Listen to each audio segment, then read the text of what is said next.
నేను మేఘాలయలో షిలాంగ్లో హాస్టల్లో ఉన్నా అనమాట. సో గత 5-6 రోజుల నుంచి నేను షిలాంగ్లో మేఘాలయ మొత్తం తిరిగి చూపించాను. సో ఇక్కడ ఉన్న హిడెన్ జిమ్స్ కావచ్చు, హిడెన్ ప్లేసెస్ కావచ్చు, అసలు ఏ ఏ ప్లేసెస్ చూడాలి, ఎలా చూడాలి, బడ్జెట్లో ఎలా తిరగాలి అనే దాని గురించి డీటెయిల్గా చెప్పాను. కొన్ని వీడియోస్ చేసి పెట్టాను. కావాలంటే మీరు ఒకసారి నా మేఘాలయ ప్లేలిస్ట్ చూసుకోవచ్చు అనమాట. సో ఇప్పుడు ట్రిప్ అయితే అయిపోయింది మొత్తానికి. సో ఇప్పుడు నేను హైదరాబాద్ అయితే బయలుదేరుతున్నాను. హాస్టల్లో ఉన్నాను ప్రస్తుతానికి, మొత్తం రెడీ అయ్యేసి ఉన్నాను. అయితే ఈ గౌహటి నుంచి, అస్సాం నుంచి హైదరాబాద్కి రావడానికి ట్రైన్లో అయితే కనీసం 3 రోజులు పట్టిద్ది అనమాట. బట్ నేను అంత చేయలేకపోతున్నాను, అంత టైం నాకు లేదు.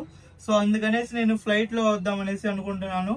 నా జీవితంలో ఫస్ట్ టైం, మొట్టమొదటిసారి విమానం ఎక్కబోతున్నాను అనమాట. సో నా ఎక్స్పీరియన్స్ ఎలా ఉంటుంది, అసలు విమానం ఎక్కేటప్పుడు ఏమేమి డౌట్స్ వస్తే దాన్ని ఎలా క్లారిఫై చేయాలి అనే దాని గురించి మొత్తం ఈ వీడియోలో చేస్తాను. అండ్ అలాగనే గౌహటి నుంచి హైదరాబాద్ విమానంలో వెళ్ళే జర్నీ కూడా ఈ వీడియోలో చూపిస్తాను.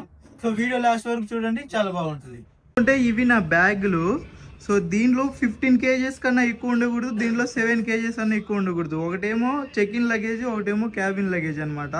సో మనం ఫ్లైట్లో వెళ్తున్నాం కాబట్టి నేను బట్టలన్నీ దీంట్లో, ఏ ఎలక్ట్రానికల్ వస్తువులు మాత్రం దీంట్లో ఉండకూడదు అనమాట, మొత్తం దీంట్లోనే ఉండాలి.